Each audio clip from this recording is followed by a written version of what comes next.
All right, welcome everyone to the Monday market update call. It is the 10th of March, and yeah, lots to cover. So Nikki, I'll let you take it away. Awesome. Well, happy Monday, everyone. And just so everyone knows, I'm not driving. I am just riding passengers. So we are perfectly safe to continue on with the call today. Wanted to just update you as mortgage interest rates are remaining in the mid to high sixes right now. We're seeing some improvement in the bond market, which are helping to drive those interest rates down. Um, we are going to be seeing this week some CPI numbers come in, which is your consumer price index. They are expecting those to go lower, which should help the bond market even further to kind of push those interest rates down a bit.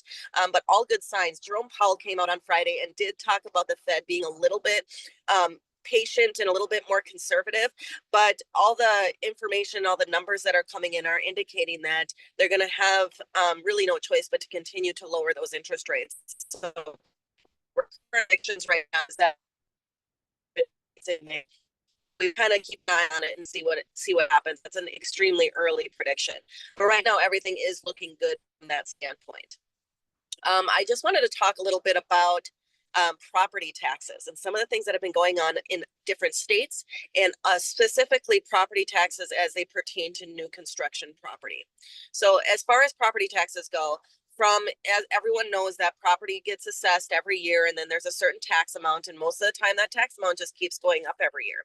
Well, there's a couple of states, one in particular, Florida, that's talking about doing away with property taxes and gathering income for the state in a different manner. So like DeSantis is talking about eliminating property taxes in Florida. Well, what this means for the housing market, obviously, is that more affordability from a home standpoint. And once you get that mortgage paid off, that property actually does belong to you and you're not paying tax on it, which would be a huge change in the industry and really how we qualify people for mortgages. Obviously, that means you can qualify for more of a house. You don't have to worry about those property taxes going up every year. And it could be a real benefit to homeowners and to the affordable housing information that we talk about just kind of on the daily and how to help solve for that. I also wanted to bring up, because I've had to deal with this actually 3 times last week with new construction properties and how they are taxed. So there's a couple different ways that as a lender, we have to look at the property tax information. As we all know, that when you have a new construction property, initially what you're usually paying is what's called lot tax.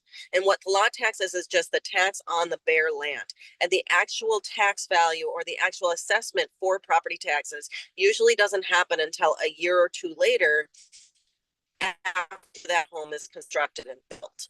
Well, there's been some changes that have been happening lately, particularly in certain states, that I want to kind of touch on. So in the state of Arizona, when you have a property that has lot tax, a lot of times that lot tax is actually $0. Well, us as a lender, we cannot use $0 to qualify you for your property tax. So we have to use what's called the mill rate. And what the mill rate says is it's what the actual tax rate is for a property assessed value. But we all know it does get a little bit complicated because your purchase price isn't going to match your assessed value either. But as a lender, we want to be conservative. So normally what we do is we take the purchase price, we multiply it by the mill rate and divide it out by 12. And what that tells us is what the estimated property taxes are for that property once the full tax takes effect. That's what we use for qualifying the mortgage. Now, when we get to the point where we say, okay, we're ready to close, and we want to know what the client's actual payment is going to be, most of the time we can adjust that property tax amount down to the actual amount so that the escrow fund for the property or for the borrower is not overfunded. So for example, let's just say the mill rate came out to $300 a month for property taxes, but the actual lot tax was $50 for the entire year. We would take towards the end of the transaction, we would take that $50 and have that $50 for the year be part of their payment, not the $300 a month. So there are some adjustments that we make. When that lot tax is actually zero, we cannot use the $0 amounts. We have to use something. So we have to do some calculations and talk to the county, and it can get a little bit complicated as far as to what that actual property tax payment will end up being. But most of the time we can drop it down to that lot tax amount and use that for the actual payment.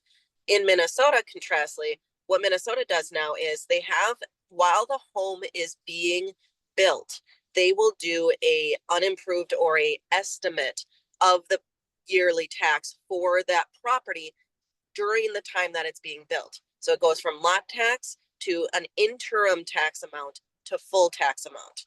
And what we use base that payment on is that interim tax amount. So that the in between the lot tax and the full tax, we'll use that interim amount for the actual mortgage payment that the client is making. Now, there's a lot that goes into these property taxes, a lot that goes into the assessment, but just from a lender perspective, purely for clients who are looking at new construction properties in particular, it's important that the lender can qualify them on the full tax amount, even if that payment gets adjusted over time throughout the loan process. So a lot of times when we're qualifying clients, obviously we want to qualify them on their what the actual property taxes are, but we have to pay attention on new construction properties to make sure we can make those appropriate adjustments for the property tax. So it's just it's important piece of transparency for the client when we're working with them if they are purchasing new construction to understand like, hey, your payment's going to look higher throughout the loan process, but it's actually not going to be that high at the end of the day.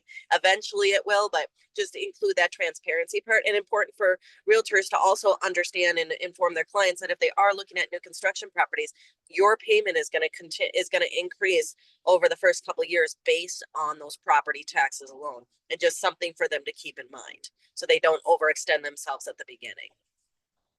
Yeah. And for the agents listening to the podcast or the replay on YouTube, is it the lender's full responsibility to figure that out, or who should the agent lean on in order to get those numbers and to best understand and present that to the clients? Yeah, so it's the lender's responsibility to understand Mhm. what the mill rate is and to understand what that qualifying payment needs to look like. And by qualifying payment, I just mean the numbers that we need to use from a debt to income ratio standpoint in order to qualify for the loan, in order to approve that borrower, because we want to make sure that the borrower can continue to make their mortgage payments. So we want to make sure that at the full tax, they'll be able to make those mortgage payments. So that's part of it. The other part of it is we also work with title, because title has information about unimproved taxes. They have information about any special assessments. They'll have information about those property taxes that are important for us to know for qualifying as well. So it's something to lean on title and your lender for when it comes to what those payments are going to look like and any information that the client wants with regard to those. Yeah, absolutely. Another really key point, as they all are, of why who you partner with is very, very important. So, someone like Nikki, it's important that they know these things that sometimes agents might not yet know or lose sight of. So, your partners are a direct extension of your business. So make sure you have great partners all around. So I love that. That's so great. Good. Well, So wonderful. Anybody go ahead. no, I'm good. Oh, perfect. All right. Lex, do you have any questions or anything you want to go over today? All right. Well, everyone, thanks so much. Nikki, appreciate your time. I know you're out traveling, so we'll let you get back to it. As always, Nikki and I are here to help in any way, so feel free to reach out and we'll see you next time.